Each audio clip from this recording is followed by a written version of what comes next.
A few months ago, my wife Connie came up with an idea. Sonny, some of the ladies in our political support group think we should become volunteers for Senator Stickler's re-election campaign. We who? I asked. You and I, she replied. Oh, really? What's involved? Is anyone else signing up for this? I don't think anybody else is all that interested.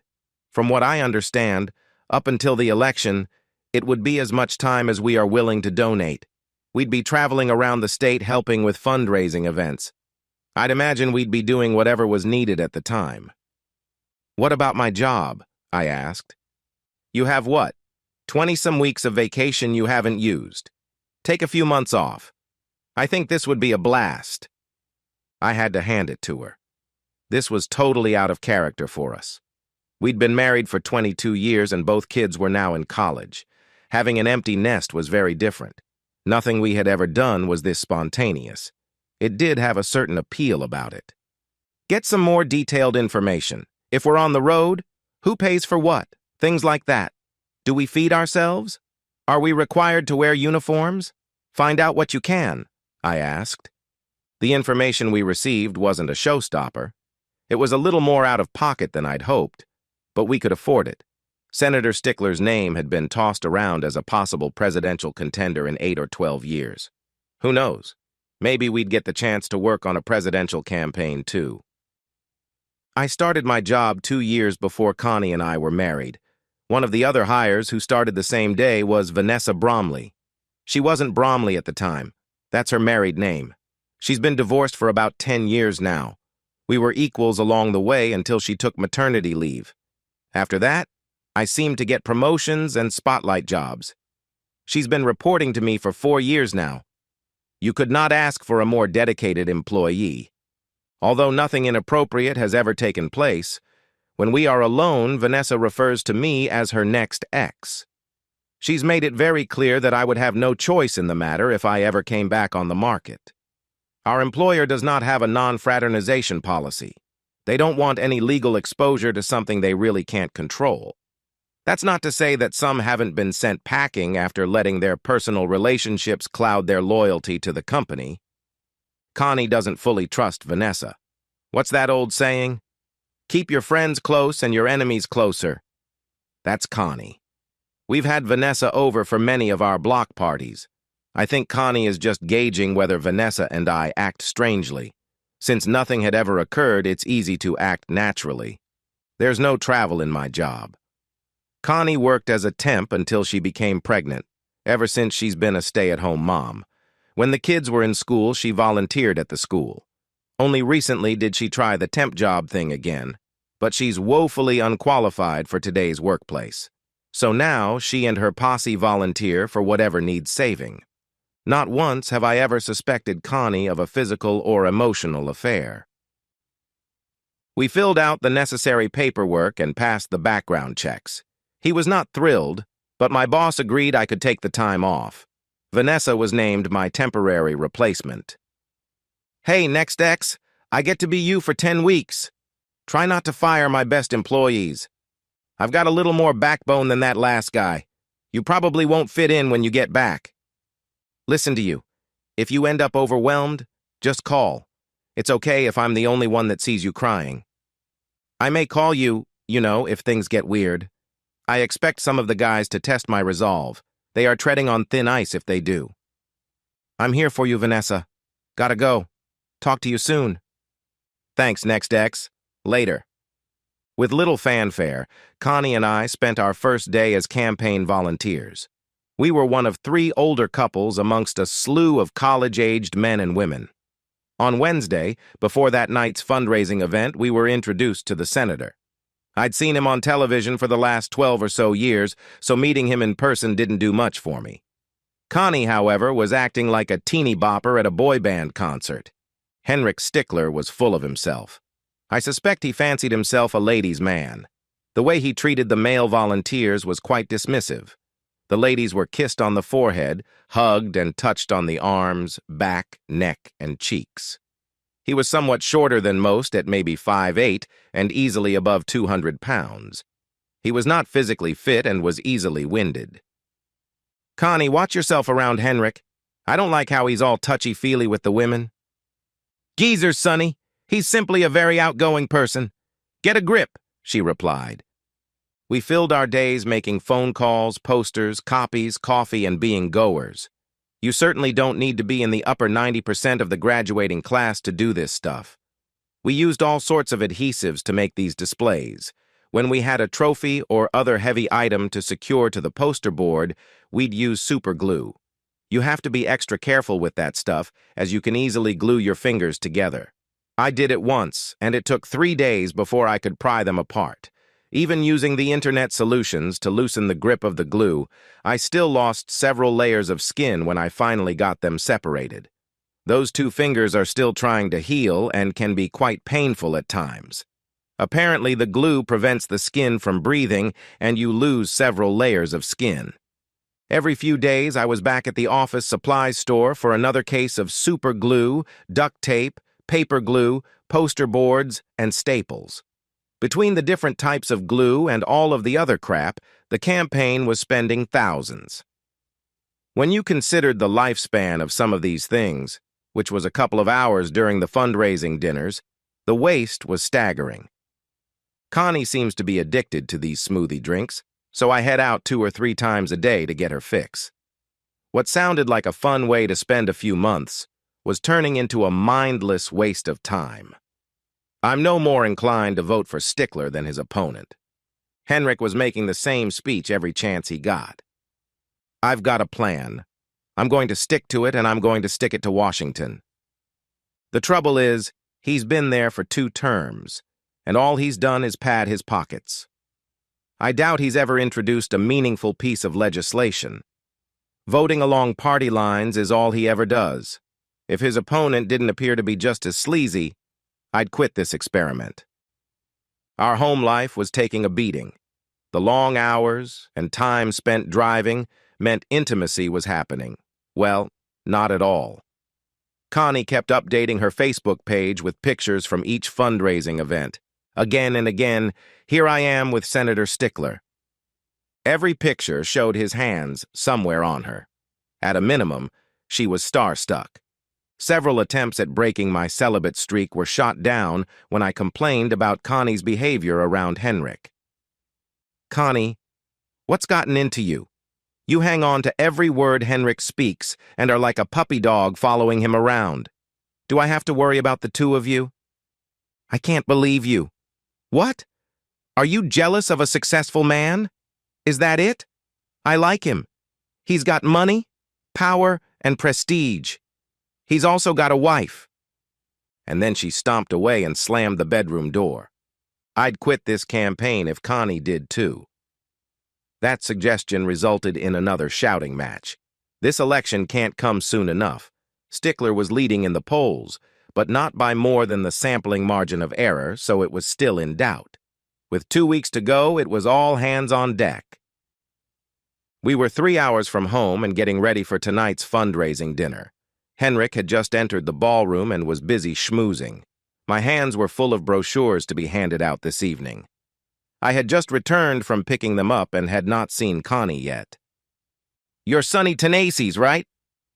I turned to find a man with a manila folder. That I am. How can I help you? My name is unimportant. Call me James. I'm an investigator for some people who have an interest in seeing Senator Stickler lose the election. I have some things to show you that might convince you to join our cause. I glanced around, not sure what to make of this guy. It didn't look like anyone was watching us. James continued, "Walk with me." We walked towards the hotel lobby while my world unraveled. Sonny, your wife and Henrik are having an affair. 9 times over the last 4 weeks she has joined him in his suite immediately prior to a fundraising dinner. The pictures in this folder show her coming and going on those occasions. There are pictures on my phone of this afternoon's encounter. He leaves first, while she showers. She left his suite about 10 minutes ago. James pulled up the pictures from today. My stomach was churning and I was close to hyperventilating. You should sit if you're going to look at the pictures in the folder. Twice we were able to get pictures of their sexual encounter. I couldn't do it. My marriage is over, but I didn't think I wanted those images haunting me forever. How do I know these aren't staged? I asked. I guess you don't know. He's kind of a pervert and bites his women on their backs. Have a look and see tonight if you doubt me. See if this sounds familiar. Henrik slips her a room key card, which she puts into her sweater pocket. She then finds you and gives you a task, which sends you out of the building. When you return, she's freshly taken, and you're clueless. If you look close enough, you'd probably notice that whatever you were sent to pick up was available at noon, but you weren't sent to get them until after 4 p.m. About 90 minutes before each fundraising dinner, I'm sent out to pick up copies or to buy something. Today was no different. Damn this cheating woman. The receipt for the brochures I picked up today showed they were ready this morning. Well, you have my attention. Why are you recruiting me? I asked. Of the many women Henrik is currently having, we believe you are not the type to take this lying down. We're not sure of the others. Well, you've read me correctly. I will not go quietly, I replied.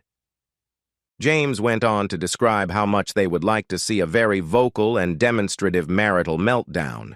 He was willing to give me $10,000 for my emotional distress. He flashed an envelope which I assumed was the cash. I opened the folder with the pictures, and there it was. The act of biting her naked back. Did she pass away a 22-year marriage for this jerk? I grabbed the money envelope. Not tonight, but very soon the thing will hit the fan. Count on it. There's also a business card in there for one of our attorneys who is willing to represent you pro bono. James smiled and patted me on the back as he left. I went out to my car and put the envelopes in the trunk. A quick count confirmed it was 10 grand. I put the attorney's card in my wallet. No longer was I interested in helping the campaign, so I didn't return to the ballroom until the event was breaking up. Why did this happen? I was sick. How could I have meant so little to her? Happily ever after wasn't meant to be. As I sat there fuming, I pulled the attorney's card out and called his office. Grant took my call, and it was a very productive chat. He was tasked with preparing the petition for divorce. Grant did catch me off guard. Sonny, if your revenge results in the police getting involved, don't say a thing. Get me involved immediately. Thanks for the advice, Grant. I haven't decided what to do, but I'm not prone to violence. Well, he is a powerful man, and once you anger him off, who knows how low the slime ball will sink. I spent the next 2 hours trying to come up with a suitable revenge. A million ideas were flooding my brain, but I had absolutely no idea how to pull off any of them. I wasn't going to have Connie served until after I took my pound of flesh from the pair. Where in the hell have you been? Don't you answer your phone anymore? I was worried sick that something happened to you. I wasn't feeling well. Guess I misplaced my phone. Ready to go? I replied. We still have to help clean up. I'm leaving. Are you coming with me or are you getting your own ride? I asked. Just go. I'll catch up with you later. On the road, the workers are put up in cheap motels. Crushed, I drove the 3 miles to my room. It gave me time to entertain my rage. Having warned the cheating woman, she's earned everything that was coming her way. I wanted revenge. Not just on Connie, but her scumbag lover. Hopefully, I could tank his chances for the election. The more pain I can inflict, the better. Connie got back to the motel over 2 hours later. She'd been drinking. I no longer cared. I showered and dressed first in the morning. We were headed home for 2 days before the next fundraising dinner. Connie was sleeping in her nightgown and panties. I pulled the covers back and yanked her panties down. She woke up quickly. What the hell are you doing? After the way you acted yesterday, you aren't getting any of that. I didn't want to be intimate with her. I wanted to see if there were any bite marks. My heart sank at the sight of several bite marks. We're done. I'm leaving for home in 15 minutes, with or without you, I replied. Connie skipped the shower and was yelling non-stop the entire 3-hour trip home. I really annoyed her off. It's so cute how you think I'm listening, I replied. I'd never heard such a profanity-laced tirade. Somehow I'm the problem here. If I thought I could get away with it, I'd open her door and kick her out at 70 miles per hour.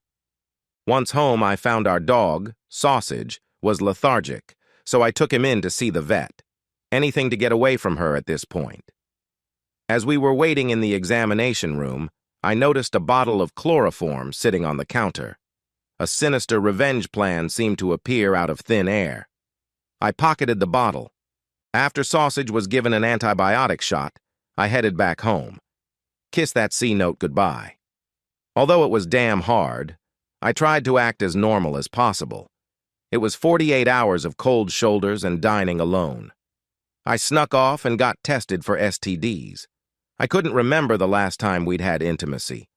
The 4-hour drive to my final fundraiser was quite chilly as hardly a word was spoken, except of course for the demands to stop so she could pee. It was tempting to just pull off the road and invite her to do a perk test. The silence was much better than listening to her whine about how I just didn't understand what a statesman stickler was. Every time I thought about my plan, I broke into a smile. Please try to act positive. Your attitude has been horrible recently. Got it. I think Henrik is messing up this campaign well enough without my help. It's only a matter of time until one of his groupies entertains him in front of everybody. God, you're pathetic. He's a gentleman and a leader. You're just jealous. Around 3 p.m., I gave Connie the smoothie she'd asked for a while ago. This one was spiked, more than a little, with a laxative. I'm looking for some bowel action in a few hours. Now the wait begins. I watched Henrik, and around 4 p.m. he gave Connie a hotel room key card. Exactly as the investigator indicated, she headed back to where our coats were draped. Like a creature of habit, she put the key card in the pocket of her sweater. Connie made her way over to me, and guess what? I'm supposed to go get some brochures at a store about a mile away. I waited until she was distracted, then claimed the key card from her sweater. The room number, 321, was written in ink on the plastic card. Taking my duffel bag of goodies, I headed to the men's room and changed. My appearance was radically different. The traffic in and out was brisk, so I had no trouble blending in with my new identity. My duffel bag of goodies was under my baggy shirt. The third-floor stairwell door had a window in it, so I lingered there, acting as if I was on a phone call. 10 minutes passed before the snake entered the room. A minute later, the cheating woman emerged from the elevator and started frantically searching her sweater for the key. She knocked a few times before Henrik answered.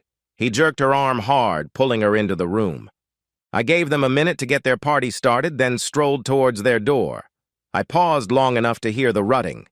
Wearing nitrile gloves, I slipped the key card in. The door light turned green, and I quietly entered the room. It was a suite, and I could see the action happening in the bedroom. He had only taken his shoes and pants off. It looked odd to see a guy in black socks between a woman's legs. Connie was in her birthday suit. It was a sight I wasn't prepared to watch. That wasn't my wife, that was some crack-cheating woman. Why would she throw away a 22-year marriage for this? Don't know. Don't care. She did, and it's a done deal. With a rag soaked in chloroform, I wrapped my left arm around Henrik's neck and used my right hand to cover his mouth and nose with the rag. The struggle was minimal, although he did get a hard elbow shot into my ribs.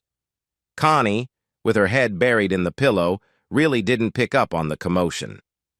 No, don't slow down. More. Henrik collapsed to the floor. I did the same left-arm, right-hand maneuver with Connie. She slumped onto the bed.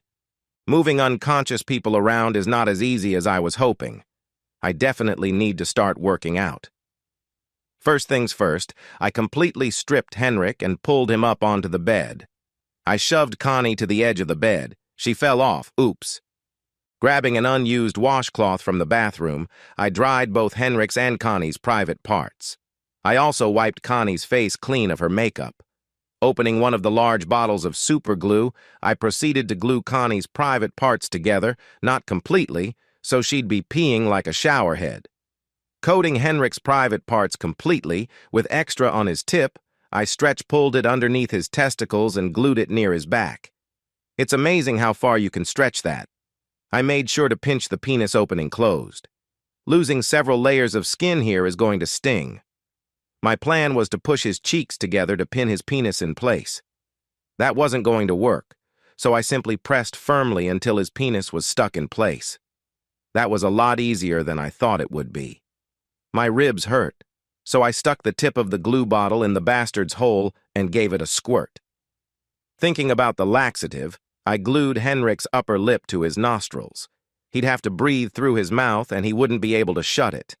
After centering Henrik on his back, in the middle of the bed, I maneuvered Connie up onto the bed and spun her around into the 69 position.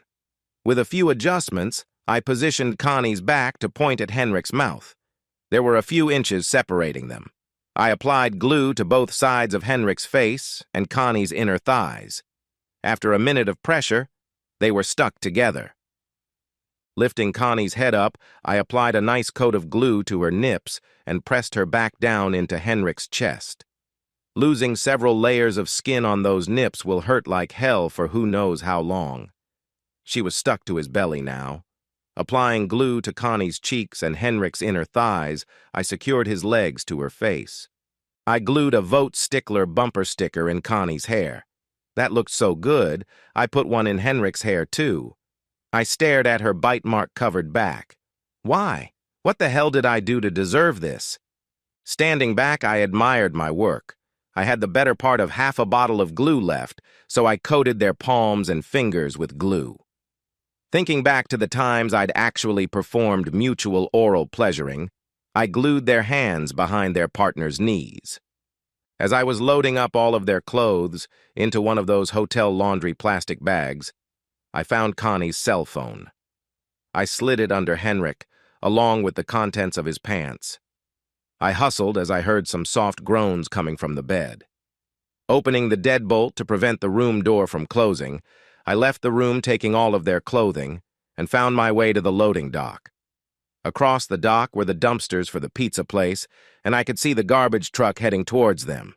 I tossed the sack of clothes and my supplies into the dumpster that was about to be emptied. Watching the garbage truck take the damning evidence away was an unexpected bonus. As I was returning to the men's room, I passed by a wolf pack of reporters and cameramen. "Naked politician, room 321, the door is open." A mad scramble ensued, with most opting to sprint up the stairs. I found my way to the men's room and removed the clandestine outfit I'd worn. Stepping out, I headed out of the hotel and left the clothes near the homeless guys. They were snatched up quickly. My story would be that I found them discarded in the bathroom and was thinking of the less fortunate. I sent Connie a text message asking where she was. A few minutes later, I called her number intending to leave a voicemail. A man answered, "Hello? Is Connie there?" "Connie who?" he asked. "Connie Tennessee's." "Hold on," he replied. I could hear him shouting, "Anybody know a Connie Tennessee's?" Someone started screaming, "No!" "Who's asking?" "I'm Sonny Tennessee's, her husband," I replied. "Where are you calling from, Sonny?" "Connie and I are campaign workers. I'm by the ballroom," I replied. "Get your back up to room 321, pronto." The phone went dead. I walked briskly up the stairs to the third floor. There was a small commotion near room 321. When I entered, there were at least a dozen people taking pictures and videos. A few were on the phone passing the story along. Stickler's press secretary and campaign manager were on the balcony banging on the sliding glass door. Someone had locked them out. I suspect they wanted to break up this party and were voted off the island. I made my way over to the lump of flesh on the bed. "Hey, cheating woman, is that you in there? What are all these bite marks on your back?" "Sonny, I'm sorry. We can work this out. Henrik bites me after intimacy." "Looks like you've been his toy for quite some time. And you think we can work this out?" "I don't. Tell you what, I'm going to step outside for a minute, and if you want to save our marriage, you'll join me there." "Sonny, I can't move," she replied. "And you should know we are history. After the way you humiliated me with teeny-tiny Jerk here, there's not a chance in hell." Henrik spoke up. "Bug off Jerk. I got her off every time." The temptation to permanently remove him from society was strong. Connie helped me earn the 10 grand. No way! I faked it every time. Even with you all the way in, I could hardly feel. You should get on the transplant list for an adult-sized tool. Ouch! Quit pulling! The reporters loved it. I started answering questions about myself and Connie. Connie groaned, "I need to use the bathroom, now!" Nobody said or did anything, and then came the sounds plat. Henrik was gagging, and he started vomiting and choking. Pee was spraying in several directions. After she was finished, a few of the reporters turned the flesh ball over. You could hear Henrik struggling to clear his airway. "What the hell are you doing?" "I couldn't hold it, jerk. Quit pulling. It hurts." There was a smattering of giggles throughout the room. Almost all of the cameramen got good close-up shots. Henrik's odd-colored hair plugs were now covered with poop. The smell was pretty gross. A couple of police officers entered the room, and we were all ushered out into the hall in under a minute. I continued to answer questions until hotel security sent us down to the first floor. The crowd was getting anxious.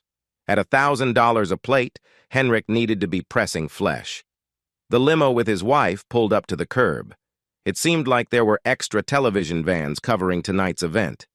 Of the 200 expected guests, only a smattering were unaccounted for. Things were getting exciting. The ambulance arrived, and a slew of reporters with cameras flashing were harassing the police and hotel workers. When the gurney neared, with a sheet covering its cargo, the reporters recorded the sounds. A man's voice, "Damn it, the cheating woman is leaking again," followed by a woman's voice, "Damn you, I can't help it. Quit pulling." Mrs. Stickler was fending off abusive comments when someone handed her a folder of pictures. She looked at a few, gasped, and dropped them. It was as if someone had spilled an open bag of birdseed in an aviary. The photos were scooped up by the reporters, and the rumor mill was on fire. The loudspeaker squeaked to life, "Ladies and gentlemen, due to his hospitalization, Henrik Stickler will not be able to join us this evening. We thank you for your understanding and continued support. Dinner will now be served." These people loved to strut their stuff, so Henrik not being there made no difference to them. I was done being a worker, so I drove to my motel. While I was resting on my bed, trying to figure out why I'd been discarded so easily, I started to cry. The loss of my marriage finally hit me. The strong marriage I thought I had was an illusion. About 30 minutes after I laid down, my cell phone rang. Caller ID identified it as the hospital. Game face on. "Hello. Is Mr. Sonny Tenaces available?" "Speaking," I replied. "Mr. Tenaces, your wife has been admitted to University Hospital. Do you know where we are located?"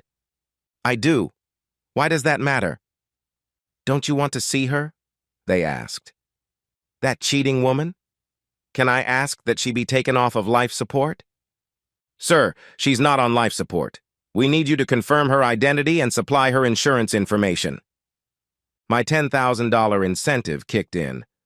"Whatever. I'll be there in a bit." There were several news crews hanging around the entrance of the hospital. Management wasn't allowing them inside. Someone recognized me. "Mr. Tenaces! Mr. Tenaces! Talk to me!" I held up a stop sign, "In a bit." At the reception desk, I identified myself. "I'm here to see Connie Tenaces. I'm her husband." "I'm sorry, sir. We are not allowing visitors at this time. I need to make copies of her insurance cards." "Lady, for all I know, you have a crack woman pretending to be my wife. Take your pen and stick it up your—" Her jaw dropped. I headed back outside. "Mr. Tenaces, what's going on?" "The hospital claims to have my wife, but they won't let me see her." One of the crews fired up their broadcast spotlights, and I heard someone announce, "We're going live." "Can you repeat what you just said, Mr. Tenaces?" "I said the hospital claims to have my wife, but they won't let me see her. When I identified myself, they said they weren't allowing visitors at this time. I guess being a senator allows you to bar access to the cheating wife I just found out about." I pulled out the picture of Jerk. "Have you seen this picture of Senator Stickler?" The pervert with a miniature Johnson bites the back of his conquests after. If your wife or girlfriend has worked on his campaign, check her back. About that time, hospital security interrupted the roast and escorted me inside. A suit motioned me over. Mr. Tenaces, our receptionist erred when she denied you seeing your wife. I do have to warn you that this could be very traumatic for you. Traumatic how? I asked. Well, she and the senator are glued quite firmly together. Both are naked. Yeah, I know. I saw them earlier. Have you gotten them apart yet? No, I think I heard that it could be several days unless they agree to surgery. There would be permanent scarring if we surgically separate them. It would be much wiser to induce their body oils to a higher level and place them into a sweat chamber. My vote is to pry them apart in the most painful way you can devise, I replied. The suit nodded his head in agreement. If it was my wife, that's the route I would choose too. An armed guard watched me closely as the administrator led me into her room. There were 2 nurses applying some kind of gel here, there, and everywhere. Henrik's hairy back was pointed towards me, and between his legs I saw Connie's eyes. Also in the room was the press secretary and campaign manager. Why are they in here? They don't look like family to me. Looks like a couple of perverts rubbing their private parts. The suit motioned them out, and when they refused, the armed guard convinced them. Nice to see you again, cheating woman. Counting the bite marks on your back, I guess you've been with him a bunch of times. Sonny, please, I'll make it up to you. I loved you more than life itself, Connie. I hope it was worth it. Some 2-minute sessions from this tiny jerk for a 22-year marriage. The math doesn't work for me. I'm leaving and I will be filing for divorce. Sonny, don't go. I need you, she replied. I turned towards the suit. That's her. I'll give the front desk my insurance information. After dealing with the admissions lady, I headed out to chat with the reporters again. The senator had his goons in the room. I guess I'm not used to Washington-style orgies. I hope his press secretary and campaign manager's wives are the understanding type. The suit had followed me out and quickly jumped in. They should have never been allowed to be in that room. Nothing inappropriate was going on. After a few more questions, the interview was interrupted by a police officer. Sonny Tenaces, you have the right to remain silent. Refusing to answer any questions angers them. I made my one call to Grant. He told me to answer everything with nothing, which I successfully accomplished. 10 minutes after he arrived, I was headed to my motel room. I gathered our stuff and checked out. I called Grant and told him to start the divorce. He told me his process server would wait until Connie had her own room. My 4-hour drive was interrupted by a call from Vanessa. Hey, NextX. I just saw your 15 minutes of fame on the breaking news segment. You want to talk? Yeah, I do. If I dwell on my life, I might zone out and drive off the road. How's the job? I'm awesome. We've been trying to figure out how to let you down gently. Chuckling. You are so full of it. Speaking of which, did you see the little clip of her making a mess of things with him? Yeah, they're playing that clip over and over. It really is kind of funny. Without any private parts showing, they are willing to show the ball of flesh in the middle of the bed. The insinuation is there, but it's PG rated. Her quote about the transplant is hilarious. They've played that a bunch of times, too. How do I recover from this? I asked. You don't. You sweep me off of my feet and I live happily ever after. I'll do my best to drag your back along for the ride. You can't imagine how tempting that sounds. I need it to sound more than tempting. When are you thinking you'll be back in town? Easily after midnight, I replied. Well, there's a 2 a.m. flight to Vegas. I'd meet you at the airport. I paused for a moment. See you there. Yes. You are so going to enjoy the next couple of days? We talked for an hour until she said she needed to get packed and to the airport. I could make my calls just as easily from Las Vegas. Whatever I needed to sign would have to wait a few days. While waiting for Vanessa at the airport, I found the picture of the flesh ball on the internet and copied it to Connie's Facebook page. Here I am with Senator Stickler. I'd never seen Vanessa dressed so provocatively. She never shows cleavage at work, and now you could drop a golf ball clear through the opening. Since you're staring, I assume you like? Yeah, it has possibilities. That's a nice flimsy little skirt you've worn too, I replied. I'm not used to that much cold air flirting with my cheeks. I'll do my best to keep them warm. Patience, my dear. Did you find us a place to stay? I asked. You underestimate me. I've got an Uber ride lined up and a VIP check-in at the hotel. Start counting. Your new love life starts in under 3 hours. On the flight, Vanessa used her sweater as a blanket to cover us during the flight. The door of our hotel room closed as Vanessa launched herself into my arms. Our lips and tongues started getting to know each other. Vanessa, I've been tested but don't know the results yet. I don't carry condoms. I'm on the pill, and if I catch what you've got, then we'll get treated together. On the bed, now. That's how the next 36 hours went. We parted ways at the airport with plans to get together for dinner. I hadn't turned my phone on the entire time I'd been gone. There were several calls and texts from 2 very concerned children. It was late, but I called both. They had a right to be annoyed at me for being out of touch. Once we got past that little hurdle, I told them what I knew about their mother's adultery and current situation. Many of my and our friends had also left messages attempting to cheer me up and offer support. The strangest call was from a woman who identified herself as a campaign worker. I'm pretty good with names and thought this was one of the co-eds. I called her back in the morning.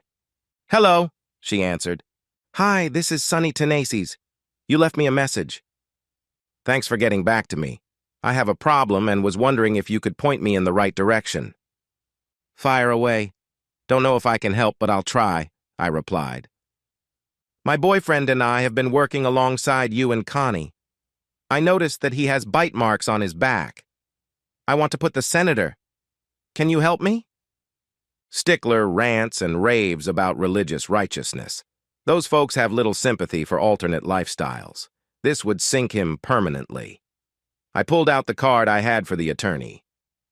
Call this guy and tell him you want to talk with James.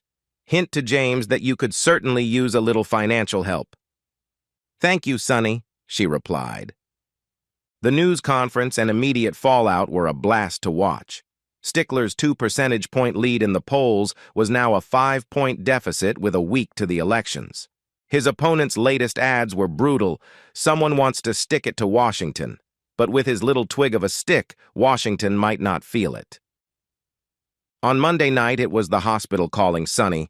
I'm in my own room now. Can you drop by and talk to me? I don't want a divorce. What should I tell her? Should I invite the kids along? I don't have any plans to reconcile. I'm sorry, Connie. I have a dinner date with my fiancé. Get well soon. I'll let the kids know about you. What did you say? We're still married, she replied. I said I'll let the kids know about you. Talk with you? Never, I hope. Sonny, don't you dare hang. As I hit the end button, I called my intended fiancé. Vanessa answered, How's my next ex tonight? Wondering if you'd like to get together for a nightcap? Come on over, she answered. Now my plan was to talk with Vanessa first, but her plan won out. She didn't seem disappointed. What happened today? I resigned. Hopefully you'll get my job permanently. You did what? Why? She asked. There's no way I could ever treat you as an underling. I need a break. And besides, this allows us to find out if we really could be meant for each other. I was raw when Vanessa left for work in the morning, smiling, but raw. I'd signed up for a new phone and was keeping the kids apprised of what was going on. The remaining fundraising dinners had been canceled. Senator Stickler had not been heard from since Friday night's fiasco. As great as the intimacy was, Vanessa and I agreed that the only way this would work is if we tried to take it much slower. We were delusional. Neither one of us could go more than a day without needing to see the other. Who cares if it doesn't last? This was a firestorm raging out of control. Both kids visited their mother in the hospital. The hospital resorted to cutting Henrik's anus and penis open to insert tubes. Connie told the kids that her nips could not stand to be touched by air or water. I found some satisfaction in hearing that. If that's what Connie's experiencing, then I suspect Henrik is in twice as much pain as I used a whole lot more glue on his privates. When Connie returned home from the hospital, she found that I'd already moved my stuff. I took it over to Vanessa's house. It didn't take Connie long to figure out that I was there. My kids told me Connie was going crazy not being able to get in touch with me. After Connie was released, the kids convinced me that I needed to give her a chance to explain. The only reason I went over there was because of my kids. I rang the doorbell. "Sonny, it's your house. You can come in." "I don't want to come in. If you want to talk to me, you'll have to join me on the porch." This was not going as Connie had planned. I could smell something nice coming from the kitchen. I was not about to be drawn into a reconciliation trap. Her hair was covered by a scarf, and her cheeks were covered with some type of medical cream. Her chest was untethered, and she was wearing some latex gloves. I hope those hurt like hell. They can't hurt as much as my heart does. "Sonny, please. I promise to behave." "I'll give you 10 seconds to get out here or I'm leaving," I replied. Connie tried to hug and kiss me, but I repelled her. There was pain in her eyes. We sat a few feet apart on the porch steps. "I don't want a divorce, Sonny. It will take some time, but we can work this out. Counting our courtship, we've been together 25 years. So what? You had no trouble throwing it away. And for what? Tell me. For what?" The tears were trickling and she was choked up. "I can't begin to express how sorry I am. I was swept up in the excitement of it. I know that's just an excuse and what I did is completely inexcusable, but I'm begging you to give me another chance." "Not going to happen, Connie. Everyone who knows me now knows that you were Stickler's bucket. They have figured out that I meant nothing to you. I won't subject myself to their pity or ridicule. I intend to live with and possibly marry Vanessa. Just so you know, we've been having intimacy non-stop since the day you glued yourself to Stickler. It's the first time I'd done anything against my wedding vows. I figure you two have been together around for years. Now the kids think that I'm the bad guy. We could have worked this out. You believe what you want to believe, Connie. What we had meant nothing to you. I don't feel guilty at all. I was the one discarded, not you. I'll fight you in court. This is just wrong. Tell Vanessa I hate her." "Vanessa could care less what you think. She has the man of her dreams now. I'm kind of liking being appreciated. I might not be rich and powerful, but I have someone who loves me. Have your lawyer work with my lawyer. See you in court." Stickler lost the election. A few days later, his wife started divorce proceedings. Connie was named and required to testify. Due to constant harassment, some sexually related and some blaming Connie for Stickler's loss, Connie moved to an apartment. We agreed to sell the house and split the proceeds. All of her Facebook pictures were taken down, and now only a close-up of Connie and I is there. The police had me in their crosshairs. Until I was testifying in court, I was under strict orders to say nothing. The only real evidence they had was that I was in the men's room, out of sight, the entire time of the assault. I could always testify that since I was getting nothing at home, I was forced into a life of self-satisfaction, and that's why I was in the men's room so long. Connie was true to her word. She strung out the divorce for a year. I had to survive 12 weeks of counseling. I hated it. Reliving those last 2 months only made the whole experience more painful. It was also very difficult to watch the woman I'd loved for 25 years have a mental breakdown. Sometimes the hole you dig is too deep to climb out of. I never gave Connie any sign that I would change my mind and reconcile. I was her first husband and she was my first wife. Even after suffering through those counseling sessions, I still don't understand how what we had meant so little to her, until it was too late. Vanessa and I lived together for a year before my divorce was granted. We left for Las Vegas that night and returned as a married couple. Vanessa excelled at my old job. I found employment as a project manager for one of the companies my previous employer serviced. No arrests were ever made in the assault of the former senator. An unmarked envelope showed up about 2 years after the election. It was the erectile dysfunction report for someone named H. Stickler. Poor guy, it appears he hasn't been able to have intimacy since his attack. The pain in his penis head immediately cancels any arousal he was experiencing. The prognosis was not good. They'd tried several potential solutions, and none had succeeded. The report suggested that he should give it some time and see if things improved on their own. I smile every time I think of that report. Vanessa and I recently celebrated our 10th anniversary. Connie is on husband's number 4. We see her at major family events like weddings and grandchild births. The only constant is that she always says, "We could have worked it out, Sonny." No, we couldn't. And so, we've reached the end of today's story. Was it what you expected, or did it take a twist you didn't see coming? I'm curious to hear your thoughts. Share them in the comments below, and let's get a conversation going. If this story kept you hooked, make sure to hit that like button. And if you're new here or just haven't subscribed yet, now's the perfect time to join our community. I bring you fresh, captivating stories every day, so click that subscribe button and turn on notifications so you never miss out. Thanks for watching, and I'll see you in the next one.